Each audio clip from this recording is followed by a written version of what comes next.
I Hey guys. Hey, Brandon. I flicked a watermelon seed. That's the short story, and I tore the sagittal band around my knuckle.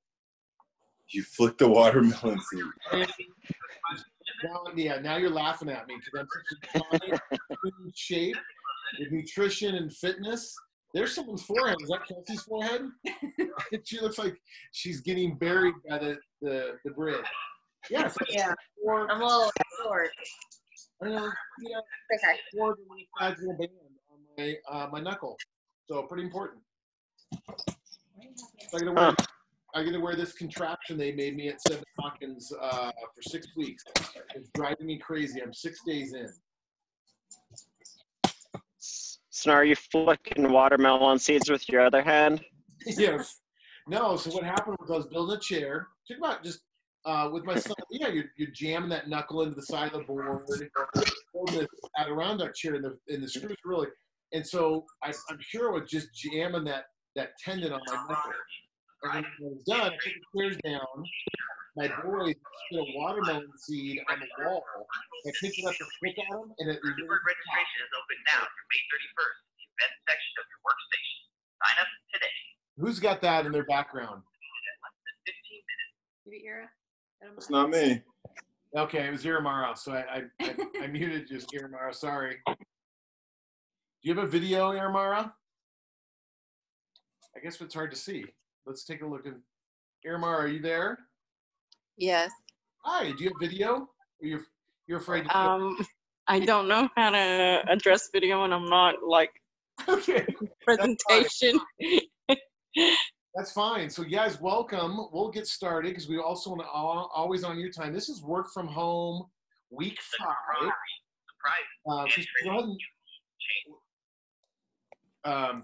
Go ahead and introduce Iramara. Iramara, I'm gonna introduce you and you can say hey, but I have known Iramara since we were in middle school. I was in her quinceañera. I was one of her damas. You guys know what that is? I think today it's the modern bitches. I'm sorry, that was on record. No. It's all right.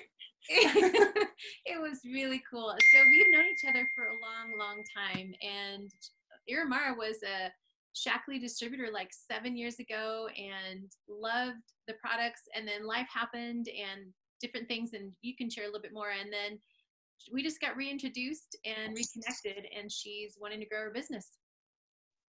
Yay. And Iramara, tell us where you're from. There's not much to tell except for I need to get myself back into good health. I've been everybody's caretaker for the past, I want to say 7.5 to 8 years, but I have not taken care of myself. So it's time that I get on that bandwagon and take care of me first. Awesome. And you're from Texas, right? Correct. You still live in Denton? No. No? No, I live in Gunter now. Gunter. Where's Gunter? It is 20 minutes from Sherman and about 45 minutes from the Oklahoma border. Okay. Awesome. Nice. Very cool. I don't know if I've been there, but I'm going to share my screen. Let's see if I share it properly. Can you guys see that? Work from home, hobby? Everybody else or something? Okay. Yep. Yes. So share quickly for Iramara in 20 seconds who you are, where you reside. And maybe something about you, what you do besides Shackley. So Mark, how about you? So I'm Mark Hesselmacher. I'm from Albuquerque, New Mexico. Let's see, something about me.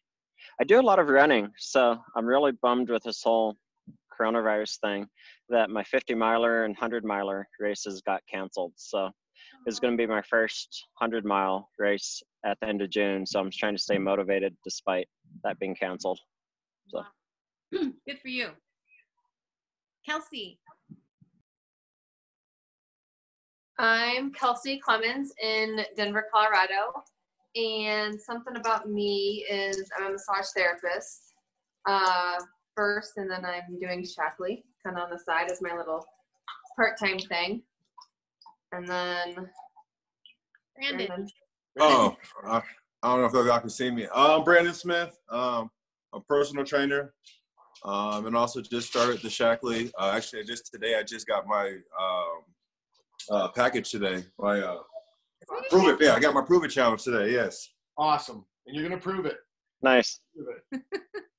Very cool. Well, let's jump. I want to talk briefly about just a concept that it challenges me, but I think it's going to challenge all of us. Think about hobby versus business. And what do you guys think about your business? And so a lot of us have different things. Kelsey's a massage therapist. Brandon's a trainer. And then you think about your hobbies. How you think about your business, if it's your Shackley business or your main gig, if you think of it as a hobby or you think of it as a business, that affects a lot of what you're going to do during the day. And I think maybe a parallel illustration is, I remember people saying, now Christine and I, we've been married almost 27 years. We've moved about 10 times, 3 of those international moves. And some of the best advice that people gave us was, when you move into a new place, even if you think it's going to be temporary, is unpack, hang the photos on the wall, and make it permanent. So now translating that same concept into a business and a hobby and a side gig and a hustle, how do you guys think about your Shackley business? So give us a rundown just briefly. How do you guys think about your business? Is it in the hobby world? Is it in the business world? How would you describe it? I'd probably say as like a side hustle for me. Mm-hmm. I'll say business for me. Everything's business. I always try to, Good. I'd say for me, it's been more a hobby, but I need to move it into business. Okay. And Iramar, you're new. Do you have any comments, thoughts? I want to be able to start on my wellness and make it into a profitable business. Awesome. Yep. Those are good terminologies. Even if you were to Google, is it a hobby or business? The questions that come up on Google have nothing to do with kind of what we said, but it's a little tied into what Iramara said. Is it profitable? And it's an IRS question, interesting enough. When people talk about their side hustles, there's an evaluative question for the IRS. Are certain things applicable? And so we've seen this before. And Iramara, this is something I've gone through with Mark last year. Kelsey, you've seen this. Brandon, you've seen this before. But the plan for success, I think and I believe if you do these things in succession, as well as the things we talked about last week, the 3 vital behaviors that Roger Hill spoke about, and you can see that on last week's YouTube. And I'll send that to you, Iramara. Yeah. If you do these things in progression, your side hustle, your hobby will turn into a business. And we're not going to touch on all of these, but they are really in progression. Your dreams, inspiration, goals, that's your big why. Then there's an evaluative question, commitment. And so as you guys evaluate, is my Shackley a hobby? Is it a business? I like Kelsey's term, which is probably a little bit in the middle, pushing more towards a business, is a side hustle. It's kind of a new term, Gary Vee. You follow him, a lot of these people talk about a side hustle. And but I want you to evaluate. You'll know where you are, but starting on step 7. If you start on step 7 in your evaluation and you go, am I teaching anybody these things? And if you say yes, you're probably in the world of it's becoming close to a business. But if you say, no, I'm not teaching anybody, then you got to go one level up to level 6. And what's that? Up on my screen, down in the numbers. You go to 6 and you go, well, am I sponsoring anybody? Am I following up anybody? Any conversations? Kelsey, I would say Kelsey's in this, she's just moved into this 6-7 realm. And then if you say, well, I'm not sponsoring anybody, I haven't really followed up with anybody, I've got to move to level 5, down 1 level.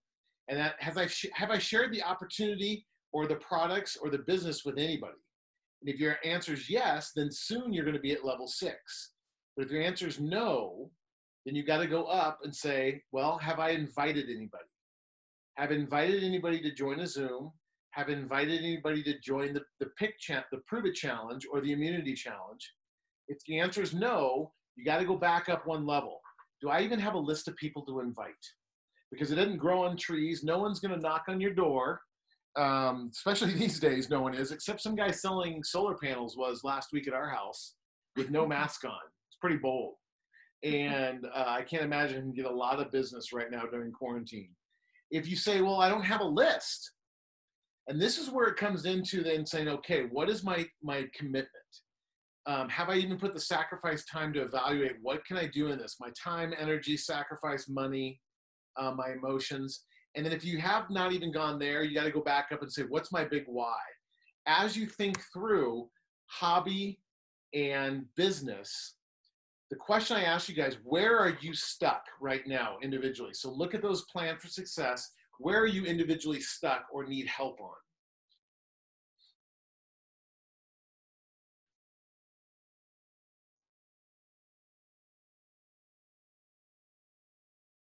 What brave soul wants to go first? I'll say for me, I'll just say I just need to start the product, so I'm actually going to start it. So that once I start it, I can not only just talk about it, I can give like live feedback how I'm feeling and like how like day to day of like how my body's doing. So so now I can say now that I got my package, I can start that process and then talk to more people. I mean, I've definitely talked about it, but like I said, it's kind of talking about it and actually doing it, and it's kind of two different things. So excellent. That's less of a stuck. You were more USPS or UPS stuck. It just didn't get to your house quick enough. That's what your stuckness was. yes. You're probably, Brandon, in numbers 1 and 2. And part of 2 was, if you remember when we've gone through this, it's trying the product, it's investing the money, it's the time, it's the energy. You're now right in that. You're making a commitment. You jumped in with 2 feet, and Kelsey's holding your hand, and you're in that commitment list. Anybody else? Mark, Kelsey, Iramara? I would say, even though I'm in like the 6-7 stage, like you still have to go back and have your list, invite people to share. Like even though I'm down there, like I still have to go up and keep doing those things. Yeah.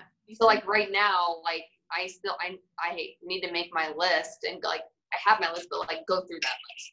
And you have to keep doing that no matter what. That is so good. And that's me as well. I'm 3 weeks out from my urban mattress dying and leaving, and I'm going to revisit my list. I'm going to go back through it. Mark was on one of my initial, actually, Mark, you weren't on my list. I think I just posted something, or you posted something, and Right. Mark made it onto my list, so I called him. So Mark, where are you in the process? I don't know. I think it's going to sound a little bit weird. I think I'm bouncing between 1 and 4. Yeah. Because like when I came up to your guys' house a while ago, I have a list. I just haven't done a whole lot about that. But when I really sit down and start thinking about it, I think I'm really kind of stuck on that why. Mm-hmm. Where if I can figure that out, then I can just jump all the way down to 4 and start going. Awesome. But for me, it seems like just about every time I think I figure that out, something happens, and it seems like I get knocked back like 5 steps, which is weird. You know, that's really good, honest evaluation, because if we're fooling ourselves saying, no, I'm in 7, I could say, yeah, I'm in 7, but I love Kelsey's input to going, yeah, but I'm really back at 1 because I have to re-gut check almost every morning. Right. It's really good. Iramara, where would you put yourself? Okay, so I consider myself going through all the steps because number 7 says teach. You're supposed to teach other people about the product, but I'm teaching myself about the product so that I can move forward. And then, of course, the follow-up, the sharing, the invite. So I'm in there just kind of dabbing at all of them so that I can figure out where exactly it is that I need to fall in next. Awesome. And we'll catch you in the next 2 or 3 days, or if anybody else wants to. And I'll go through this with you, and Christine and I can go through and really, unpack this. So hobby versus business or side hustle. If it walks like a duck and acts like a duck and quacks like a duck, it's a chicken, right? And that is the failure of so many of us in the world in general. yeah, I'm an entrepreneur, yet I don't quack like one, I don't walk like one, and I don't act like one, but I'm an entrepreneur. And so what you do, what you act like, what you think, what you breathe, what permeates out of your soul. Uh, this took me longer than Christine in the world of Shackley. I think I would have said, yeah, I'm a Shackley guy. And now it's coming out of me. And I could say, yeah, I am a social entrepreneur in the realm of Shackley. I'm helping build businesses and change people's lives. So it's just more of an honest evaluation. So hobby versus business is a concept I just thought of. I go, okay, where am I? Is this a hobby? I grew a mattress store for years. It turned into a hobby for about a year, and that's when our business died. And then I had to jump back into making sure it's a business. But in order for us to be successful, we have to, and I like Brandon, your first response, everything's business for me. You know what? My marriage is business. My parenting's business. My running's business, not as much as Mark's, but it is a business to me. I'm taking it serious. It's not a hobby. I've set some goals. Kelsey got me new shoes, so my old man feet don't hurt as much anymore. So treat your Shackley side hustle, hobby. Let's move it into a business. And I think if you work the 7 steps, you'll start seeing that. Well, the one thing I wanted to say in regard to that was, you know, even for, what did I do? Fine. Okay. Even if we only work Shackley because we have a full-time gig and hustle, but we only work Shackley, let's say 5 hours a week, and maybe that increases over time. Yeah. But my mindset is it's a business versus, well, it's only 5 hours, so it must be a hobby. I can work something for 5 hours with the true intention of it being a business because I'm very focused.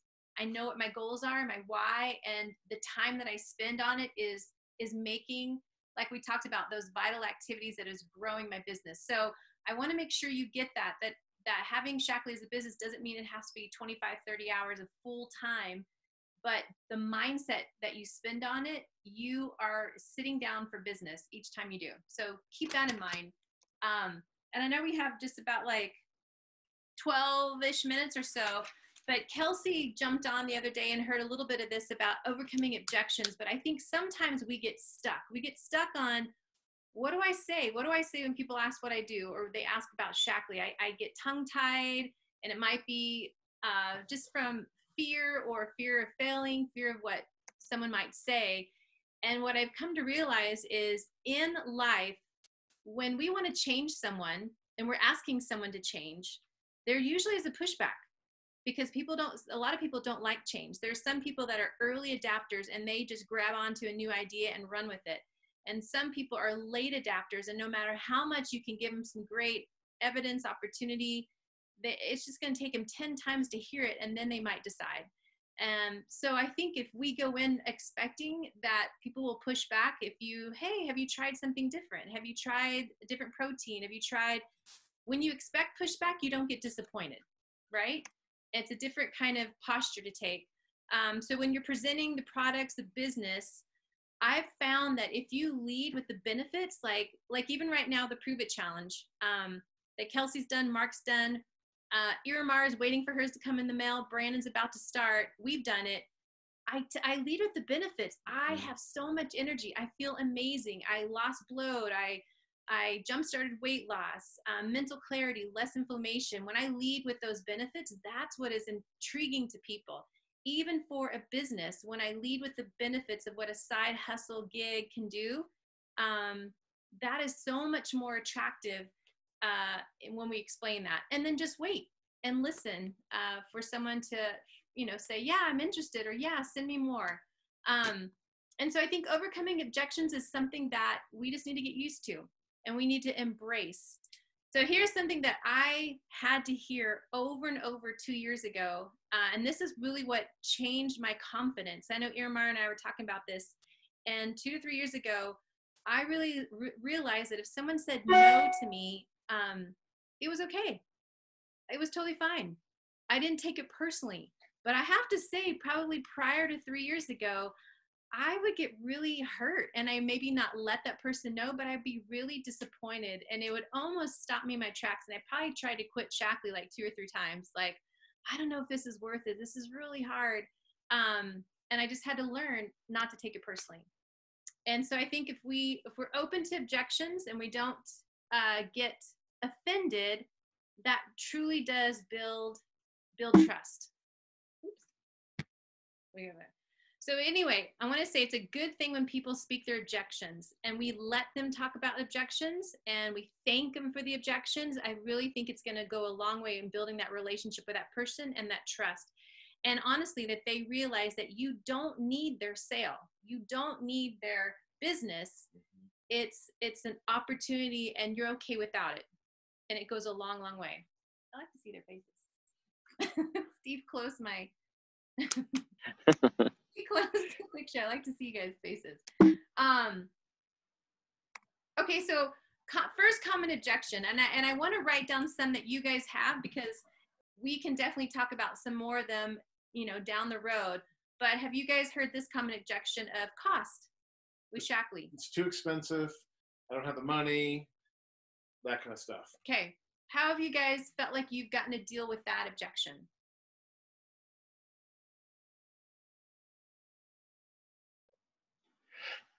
I know for me, I've dealt with it myself personally a little bit just by looking at where I spend money personally, whether or not it's not even going out and buying lunch, but just going and buying a snack, 3 days a week outside of my house.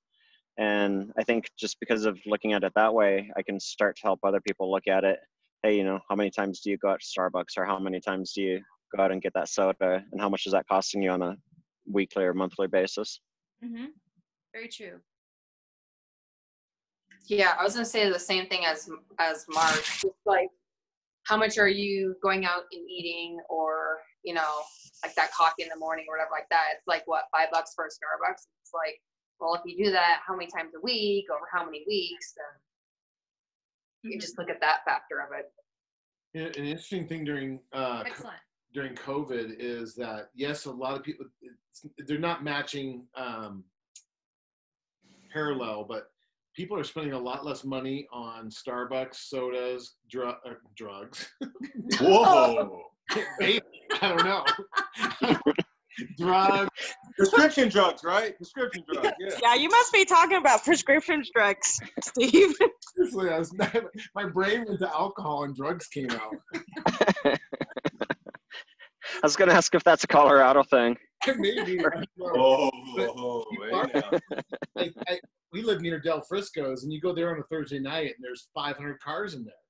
And you think of the amount of money that's being spent, that's not being spent. Now, granted, so much lost income has happened during this, but it is an issue of value. So when the world goes back to normal, and people are going to, what I'm learning is that people go out to eat a lot. Christine's coached well over 100 people through the Prove It Challenge, and the number of people that get stuck and going, well, I don't cook. How am I going to have veggie meals when I don't know how to cook? And so it's an issue of value on the cost. And I think you guys all know, even I think this is what jump-started Iramara, is health is a high value. And when you don't have your health, right, Iramara, it's costly. And I know that that's something, even as we talk to people, I want to spend my money. What am I going to spend my money? I'd rather, spend my money on preventing and having good health than paying for bad health, than paying for prescriptions or for doctor visits and such like that. Not related to what I put in my body with supplements and nutrition, but one PT visit to make this brace cost me $100. It was 45 minutes. It was $100. The doctor visit was well over $200.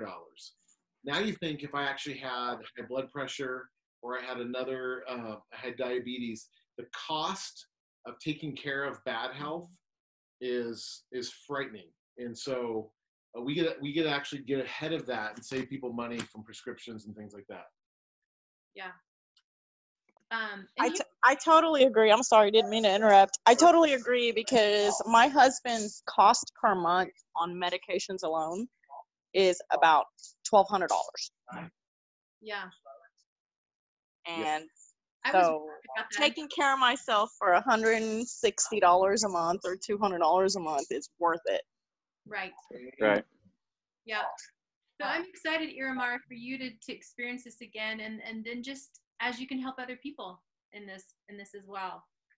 One thing that I found in any kind of objection is listening. And honestly, sometimes we want to, give reasons, but I found that if I listen and I wait and I ask follow-up questions to anything, it really goes a long way in building trust with that person.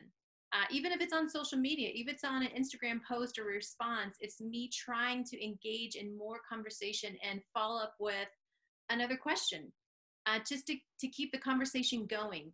So sometimes possible approaches to responding to anything is that I feel, felt, found. So like if say someone's talking about the cost of vitamins or cost of, Shaklee or whatever, it's like, yeah, I totally understand. I used to feel that way about cost and thinking, whoa, like, I don't know if I can invest in this. But what I found is when I started Shaklee, I spent a lot less time with doctor visits with my kids, and my health has improved, and I really get to do the things that I want to do. So it's kind of like, I feel you, I understand, I felt that way, you're relating, and then what I found is this. So I think that goes a long way to any kind of conversation. And another approach is a sympathetic approach, like, wow, it is total bummer, isn't it? I don't understand why health is so expensive. Why is McDonald's so cheap and really good organic food, and Mod Market is so expensive or whatever, but we have to pay for good health and bad health. And I've decided I'd rather pay for good health or something like that you're sympathizing. Another approach is someone that's really wanting data. And a lot of times it's men or other people that are really more like, give me the facts. And it could be, have you actually ever priced vitamins out? Shaklee ranges in the middle to the top, and it really outperforms vitamins in the expensive range. It's like paying for a Honda, but you're getting a Lexus. So sometimes people want to see that kind of response. And I think it's knowing your audience. It's knowing that person. And that's a really good point. So when you think of the world of Shakeology, that's the old, I think it was the old Body for Life program. I actually met the gentleman that was the first winner of Body for Life, that 90-day challenge back probably 10 years ago. He bought a mattress from me. Yeah, way back before then, maybe. It was in the early days, and he was a multi-gazillionaire because he goes, you know what? I won, but at the time it was only a $500 award the first year. It wasn't $100,000 or $1 million. And he goes, but then I asked Bill Phillips if I could start the shake company, the official shake company of Body for Life. And he goes, so I just created something. And it was a multi-level marketing. He created a crap product. He admitted to me right in the store, printed millions of dollars, and it was expensive. And so there's an element of, it's out there. We have to help them understand what the value they're getting. And so maybe another objection, and even you guys can send me some others. We'll just take a couple more minutes, but someone might say, well, I don't want to reach out to my friends. I don't want to take advantage of my family, my friends. And then a response could be, well, good. I don't want you to be that person, or I don't want you to do that either. Right. And then it's even asking that person, if it's something like that, I don't want to take advantage. You can always respond and just say, well, let me just ask this. Have my interactions with you felt like I'm taking advantage of you? Have I come across in any kind of way that, that's you haven't liked? And, if they say no, say, good, well, this is what I'm going to do. I'll teach you how to do just what I'm doing. That's my responsibility. That's my coaching.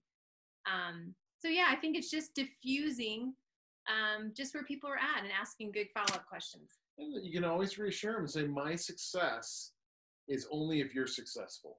So I'm not trying to take advantage of you. I want you to chase your dreams. I want you to have the best health possible. I want your side hustle to turn into a full-blown business with residual income. I want those things for you. And I'm going to pour my heart, soul, energy, and time to helping you. And people that know you and see you, that'll come true. Your genuineness. These objections are going to come up and up and up again. The reason we do this, so there's 2 objections in there, and there's 1,000 more, is as it moves into your early stages of inviting people, and then you're sharing the opportunity and you're following up. Those are steps 4, 5, and 6. You're going to have objections all the time. Early on, you're going to have objections that we just touched on. it costs too much, and I feel like I'm taking advantage of my friends and family. And so being prepared in your own way so that your soul understands those things, like any good salesperson, any good spouse, any good person at work is preparing themselves for a circumstance that might come up. A trainer is preparing themselves when they say, I'm going to ask them to do a lunge. They've already prepared themselves to know how far their knee should be, where the angle of their ankle is. So we're just trying to prepare and give you guys a couple good tools. What we want you to do in homework-wise is look back at the 7 steps and do that self-evaluation. Where am I stuck? And then write 2 action steps that you're going to do this week to help you get unstuck. And it won't solve all of them, but just 2 action steps that are going to get you unstuck wherever you're at on that 7 steps. And then the second part is to homework assignment number 2 is to review the cost objection and what's the best way. Maybe you're going to use a sympathetic mode or feel, felt, found, or you're going to use the data method. Work through some understanding how are you going to come up with the idea of cost objection, and then the one that, well, I don't want to offend my friends and family. And just maybe role play or journal. Or it might be too, I think that goes along with that, I'm afraid of what people might think. I don't know, or something that way. That could be a third objection. And that was going to be my third assignment is first assignment, where are you and how are you going to get unstuck? 2 action steps. Second homework assignment is review the 2 objections that we talked about. Third is what are other objections that are coming up in your world? And send those to Christine and I, and we'll help you process how we've experienced those. Or if we haven't, we'll brainstorm and learn from each other together. 3 assignments.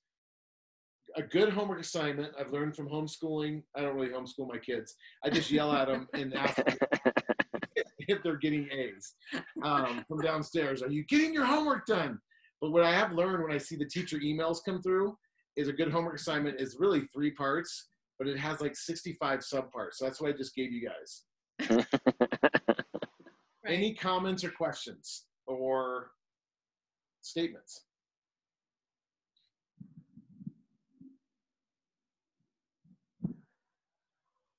Cool. Brandon, I'm looking forward to hearing how you like it. Kelsey can totally help you.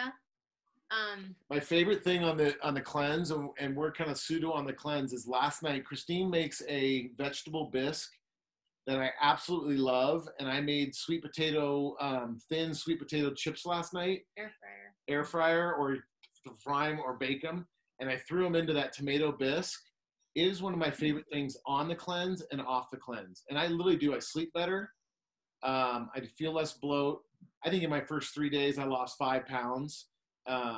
Just because I'm always eating crap on kind of an irregular basis. So in those early days, really lean on Christine and Kelsey, who have gone through the cleanse a couple times, and looking forward to seeing your results. And you too, Irma, when you get yours. So, okay, guys, we're excited to always see your faces, and we will let us know. Send me some stuff, how you want to get unstuck. We will love to keep you accountable. So if you can tell me that would be great. We'll keep accountable. Nope. Sounds good. Thanks. Okay. Good. Thanks, guys. All right. See you next week. See ya. Have a good day. Have a good week, guys. Take care. You too. Yep. You too.